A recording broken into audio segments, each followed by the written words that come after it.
जय हिंद दोस्तों, मेरे चैनल डिफेंस डिस्कशन में आप सभी का स्वागत है। आई होप आप सभी ठीक होंगे। दोस्तों, गोदी मीडिया की टीआरपी के मोहरे अब डिफेंस एक्सपर्ट बन चुके हैं। जिस प्रकार से हिंदू और मुस्लिम की लड़ाई करके गोदी मीडिया टीआरपी बटोरता था, अब डिफेंस एक्सपर्ट को लड़ाया जा रहा है। एक तरफ है कर्नल दानवीर, दूसरी तरफ है major general Bishambar Dayal sir, एक तरफ है कैप्टन निशान ली और दूसरी तरफ है मेजर जनरल सिन्हा। ये डिबेट जिसने भी सुनी वो हैरान रह गया कि ये हो क्या रहा है। आप भी सुनिए, उसके बाद मैंने एक्सपर्ट से इस पर बात की है। बोल रहे हैं आप पॉलिटिकली मोटिवेटेड है। You are politically motivated. You are going the wrong way. You are going the wrong way. You guys are going wrong. No. You're blaming an ex-chief. We did not blame an देश ex-chief. की security ज्यादा जरूरी है। We stood by an ex-chief when he blamed the Congress for Bishambar Dayal 2008. का opinion is not important. की मर्यादा रखते हुए डिबेट हो तो बेहतर है। अब तू कैप्टन तू है क्या मेरे सामने मच्छर? कैप्टन तू क्या है मेरे सामने? व्हाट आर यू मेरे सामने? सर जय हिंद। मेजर जनरल राजन कोचर सर, जय हिंद। बहुत बहुत शुक्रिया समय देने के लिए। Thank you sir. जय हिंद राजेश जी, धन्यवाद आपने मुझे अपने प्रोग्राम में बुलाया। Thank you sir, lot of thanks sir, शुक्रिया आपका इसके लिए। दरअसल एक बड़ा हटकर मुद्दा है सर। तमाम टीवी चैनल्स की डिबेट में मैं आपको भी देखता हूं, बड़ा अच्छा लगता है। मेरे साथ मेरे टीवी प्रोग्राम में भी आप आते हैं और बहुत एक हेल्दी डिस्कशंस होती हैं और मुझे लगता है कि काफी लोग सुनते हैं और कई लोगों के मेरे पास मैसेज भी आते हैं, खुश होते हैं कि सर हमने आपकी डिबेट को सुना, हमें बड़ा अच्छा लगा, हमें ये चीज नहीं थी पता। लेकिन कुछ डिबेट्स ऐसी हो रही हैं जिसे आज एक बहुत पूरे देश में सरप्राइज हो रहे हैं कि ये आर्मी के वेटरन्स, डिफेंस एक्सपर्ट आपस में क्या कर रहे हैं। खासकर major general Bishambar Dayal sir और कर्नल दानवीर सर की जो डिबेट हुई न्यूज 18 पर, रूबिका लियाकत मैडम वहां पर एंकर थी। जिस प्रकार से दो आर्मी के वेटरन्स आपस में उस लेवल तक पहुंच गए जिस लेवल तक मैं व्याख्यान नहीं करना चाहता अपने चैनल पर, अच्छा नहीं लग रहा था सर। अब से पहले हम देखते थे कि एक मौलाना को पकड़ लिया, एक हिंदू धर्म के गुरु को पकड़ लिया, दोनों को मीडिया ने आपस में लड़ा दिया, टीआरपी मिल गई। लेकिन अब जनरल और कर्नल को लड़ाकर जो है मीडिया टीआरपी बटोर रहा है। मीडिया के लिए तो अच्छा है सर, लेकिन देश के लिए, वेटरन्स के लिए मुझे लगता है कि ये सही चीज नहीं है। आपका पॉइंट ऑफ व्यू सर? धन्यवाद राजेश जी, मैंने भी सुना है वो वीडियो एंड पहले भी कुछ ऐसे इंसिडेंट्स हुए हैं। ये पहली बार नहीं मैं देख रहा हूँ कि एक वेटरन एक टीवी शो में आके अपने फौज की गरिमा को कम कर रहा है।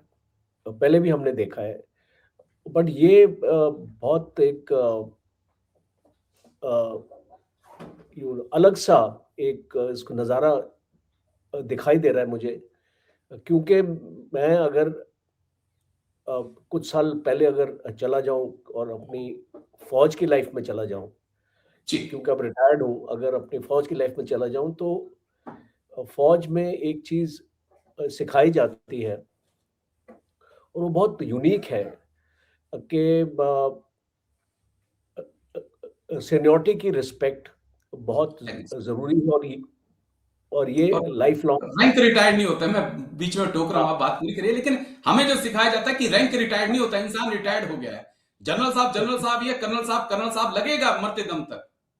बिल्कुल, और वो उस रिस्पेक्ट के दायरे में बात होनी चाहिए कायदे से। और दूसरा है कि हमारे डिफरेंस ऑफ ओपिनियन हो सकते हैं, हम इसको अलग अलग सोच रख सकते हैं। वो बहुत जरूरी भी होता है, बिकॉज लोगों को अगर अपनी अलग सोच होगी तो वो डिबेट ज्यादा इंटरेस्टिंग बनता है। तो अपनी सोच अगर आपकी अलग है और दूसरे की सोच अलग है, इसका ये मतलब नहीं है कि आप एक ऐसे डिबेट में या एक ऐसी इंटरेक्शन में पड़ जाएं जिससे आप दूसरे को डिसरिस्पेक्ट दिखाने की कोशिश कर रहे हैं। और इससे क्या होगा, इससे बाकी जो फौज की छवि वो खराब होती है। बिकॉज आप देखिए, इसको यूथ भी देखते हैं प्रोग्राम, और फिर ऐसे प्रोग्राम वायरल भी हो जाते हैं बहुत जल्दी, और सोशल मीडिया पर जानते हैं कि सोशल मीडिया में कैसे ये प्रोजेक्ट होता है। तो सोशल मीडिया में जब ये आता है तो लोग क्या समझते हैं कि देखिए अब फौज के अंदर भी पॉलिटिकल जैसे बोलते हैं ना politicalization of the Indian armed forces हो रही है और वो एक इम्प्रेशन दिया जा रहा है बिकॉज फौज कभी भी पॉलिटिकल नहीं होती है। फौज उसके अंडर काम करती है जो उस टाइम पे गवर्नमेंट ऑफ द डे होती है, चाहे वो कोई भी पार्टी से हो। हमको पार्टी से कोई लेना देना नहीं है। हमको एक हेड ऑफ गवर्नमेंट है जो भी है, आपका लेजिस्लेचर है, आपका एग्जीक्यूटिव है, जुडिशरी है, सबके दायरे में फौज काम करती है और कोई पॉलिटिकल पार्टी के लिए काम नहीं करती है और कोई पॉलिटिकल पार्टी को प्रोजेक्ट करने के लिए भी काम नहीं करती है। अब अगर आप देखें तो ये डिबेट में जो जनरल नरावने की किताब के ऊपर था, एक दो व्यूज थे। एक तो कर्नल दानवीर जिनको मैं जानता हूँ, एक as a matter of fact दोनों को मैं पर्सनली जानता हूँ। Okay sir. तो कर्नल दानवीर जो है वो एक पॉइंट ऑफ व्यू रख रहे थे कि जो नरावने ने या जनरल नरावने ने किया वो गलत है और वो सही है। रादर वो चीज इस गवर्नमेंट का जो स्टैंड है वो सही है। वो दानवीर का इसको ये मानना था कि जो गवर्नमेंट का स्टैंड है वो सही है और वो बुक में अगर ऐसी कोई चीज है जो नेशनल सिक्योरिटी को इम्पैक्ट करती है तो वो पब्लिश नहीं होनी चाहिए। लेकिन एक मैं बीच में कर्नल दानवीर तो वही है सर जो डीडी न्यूज में भी प्रोग्राम होस्ट करते हैं। डीडी न्यूज सरकारी है, सरकारी है तो यस वो बेसिकली गवर्नमेंट के लिए काम करते हैं, इसीलिए वो गवर्नमेंट का व्यू पॉइंट अपना रख रहे हैं।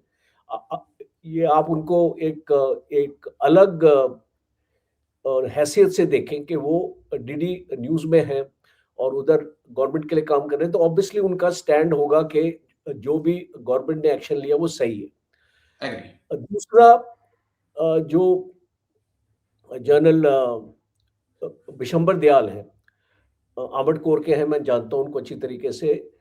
वो एक एंटी गवर्नमेंट स्टैंड अपना लेके आए हैं कि भाई ब्रिगेडियर दालवी की बुक भी 1962 के बाद पब्लिश हुई थी, अराउंड 64-65 में पब्लिश हुई थी किताब, और उसमें साफ टिप्पणी थी कि जो गवर्नमेंट ने एक्शन लिया 62 में वो सही नहीं था और जो इस टाइप का एक्शन होना चाहिए। तो वो एक कंपैरिजन करने की कोशिश कर रहे थे कि जो उस टाइम की गवर्नमेंट थी या उस टाइम का डिस्पोजिशन था, उसने जो इसको गलत नहीं माना बल्कि लोगों के सामने एक सच्चाई पेश करने की कोशिश करी और वो एक्सेप्टेबल भी थी उस टाइम की गवर्नमेंट को। और जो कर्नल दानवीर बताने की कोशिश कर रहे थे कि वो जनरल इसको नरावने की किताब में ऐसे कुछ तथ्य हैं जो अपने नेशनल सिक्योरिटी को इम्पैक्ट करते हैं। दूसरा डिस्पैशनेटली अगर मैं देखूं, देखिए दोनों इसको मेरे ऑर्गेनाइजेशन के हिस्सा हैं और मैं दोनों में से किसी को भी क्रिटिसाइज नहीं करूंगा और मैं पक्षपात नहीं लूंगा बिकॉज दोनों की अपनी अपनी कंपल्शंस हैं जिसकी वजह से वो अपना व्यू पॉइंट दे रहे हैं। और एक तो गवर्नमेंट का व्यू पॉइंट दे रहा है, एक ऑपोजिशन का व्यू पॉइंट दे रहा है और दोनों की अपनी अपनी कंपल्शंस है। जो सच्चाई या तथ्य मैं यहां पे लाना चाहता हूं व्यूअर्स के एक्चुअली सामने ये है कि बिकॉज मैंने भी किताब लिखी है जी, ब्रेकिंग द चाइनीज मिथ, और अभी मैं एक और किताब अपना लिख रहा हूं जिसका forward chief of the army staff देंगे और ये उनकी परमिशन ले ली है मैंने। तो एक आपको प्रोसेस मैं आपको बताता हूं कि एक किताब पब्लिश होने से पहले जो भी अगर ऐसा उसमें आप फौज के बारे में बात करेंगे, ऑपरेशंस के बारे में बात करेंगे, आफ्टर ऑल ये जनरल नरावने का मेमोयर था, ये उनकी जीवन की कहानी थी और उसमें खास तौर पे अग्निवीर का भी जिक्र है, वो हम उसको डिस्कस करेंगे बाद में, और वो एग्री सर। बहुत इम्पोर्टेंट जिक्र है अग्निवीर का। और दूसरा है कि वो एक गलवान का जिक्र है, और जो इसको अप्रैल 2020 से चाइना जो बॉर्डर पे आया हुआ है, और जो गलवान का बाद में इंसिडेंट हुआ 2-3 महीने बाद, तो जो उसका भी जिक्र है। तो क्योंकि मैंने ये किताब, अब इसका प्रोसेस बताता हूँ, उसके बाद मैं बताता हूँ कि वो किताब में क्या ऑब्जेक्शनेबल है और क्यों नहीं, और उसको गवर्नमेंट ने क्यों रोका, और क्या रोकना चाहिए था या नहीं चाहिए था, उसके बारे में भी मैं आपको बताऊंगा। ठीक है सर। सबसे पहले है कि एक प्रोसेस है, सपोजिंग अगर मैंने किताब लिखी है तो उसका एक मैन्युस्क्रिप्ट बनेगा, एक टाइप्ड मैन्युस्क्रिप्ट जो तैयार होगा कि उस किताब में क्या क्या चैप्टराइजेशन है और क्या क्या मैं लिखना चाहता हूँ, और वो जो मैन्युस्क्रिप्ट है उसकी हार्ड कॉपी आप एक ऑर्गेनाइजेशन है इंडियन आर्मी में, ADGPI, public information, additional director general of public information, तो उसको आपने सबमिट करनी है अपने क्लियरेंस के लिए। और एक बार आपको क्लियरेंस मिल जाती है, उसके बाद ही उस किताब की प्रिंटिंग होती है और उसकी पब्लिकेशन होती है। अब इस केस में मैं एक चीज अलग देख रहा हूं कि किताब की प्रिंटिंग किताब के अप्रूवल से पहले ही हो गई, और as a matter of fact government को एक्चुअली पता ही नहीं चला कि वो बीच में आपने उसको किताब को कुछ उसके जो उसका जो एक्सर्प्ट्स थे वो पब्लिशर ने पब्लिसिटी करी उस किताब की। ओके। जब उसने पब्लिसिटी ये करी तब इंडियन आर्मी और गवर्नमेंट को पता चला कि भाई ऐसी कोई किताब आने वाली है, बिकॉज कहीं पर भी मैंने जनरल नरावने को एक स्टेटमेंट सुनते नहीं देखा या बोलते नहीं देखा कि वो किताब लिखने के बाद मैन्युस्क्रिप्ट गवर्नमेंट को दिया था उसको अप्रूवल के लिए। ये चीज कहीं सामने नहीं आ रही है, तो ये आनी चाहिए थी। दूसरा है कि किताब के अप्रूवल के बाद ही प्रिंटिंग होती है। अब यहाँ पे किताब छप जाती है और बाहर की कंट्रीज में सुना है मैंने कि उसका जो सेल भी हुआ, और इसको अमेज़न में भी डाला गया शुरू शुरू में, जो इसको अमेज़न में डाला गया कि भाई ये किताब अवेलेबल है इस प्राइस पे फलाना ढिमका, और leader of the opposition Rahul Gandhi के पास वो कॉपी कहाँ से आ जाती है, जिसको वो दिखा रहा है सबको कि भाई ये किताब है जो नरावनी की। तो ये कहीं ना कहीं पे अगर आप ये डॉट्स को कनेक्ट करें कि भाई अगर गवर्नमेंट ने मना कर दिया है तो वो छपी क्यों, और क्या छपने के बाद गवर्नमेंट को पता चला और फिर गवर्नमेंट ने मना किया, तो ये सारी और लास्ट पॉइंट है, जनरल नरावने ने स्टेटमेंट दिया है कि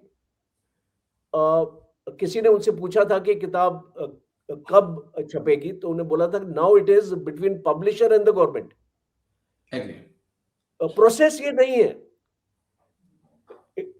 it has to be between the writer and the government. मैंने किताब लिखी है, मैंने अप्रूवल लेना है, पब्लिशर ने थोड़ी अप्रूवल लेना है। तो दैट आई थिंक इज मुझे लगता है, जो मेरी समझ है, जो बिकॉज मैंने भी किताब लिखी है और एक प्रोसेस मैंने भी फॉलो किया था, तो समझ है मेरी के due process was not followed. तो पहली चीज तो ये है। दूसरा, किताब में ऐसा क्या है जिससे गवर्नमेंट ऑब्जेक्शन ले रही है, बिकॉज आफ्टर ऑल लिखी किसने किताब, ये बहुत इंपॉर्टेंट है। अगर मैं लिखता तो शायद इतनी ज्यादा उसको वो अहमियत नहीं दी जाती, बट अगर एक chief of the army staff लिखता है और he is one person who is the horses mouth बोलते हैं ना, कि जिसको पूरी जानकारी है एक पर्टिकुलर चीज की, गवर्नमेंट के साथ किस टाइप का इंटरेक्शन हो रहा है, क्या हो रहा है, 1 to 1। जी बिकॉज मेरी रैंक में तो एक प्रोसेस होगा, मैं डायरेक्टली गवर्नमेंट से इंटरेक्ट नहीं कर पाऊंगा, but chief of the army staff directly करता है बिल्कुल उस रक्षा मंत्री के साथ, प्राइम मिनिस्टर के साथ, सबके साथ। आपने सिंदूर में भी देख लिया कि किस तरीके से आर्मी चीफ्स और जो सर्विस चीफ जो है वो एक प्राइम मिनिस्टर के साथ इंटरेक्ट करते हैं डायरेक्टली। और once in a while prime minister के साथ उनकी 1 to 1 मीटिंग भी होती है। प्राइम मिनिस्टर भी चाहते हैं मेरे पास आए और ब्रीफ करें कि हमारी जो सुरक्षा है वो कैसी है देश में। तो यहाँ पे मुझे लगा कि 2 मुद्दे हैं जहां पे किताब एक्चुअली फंस गई है।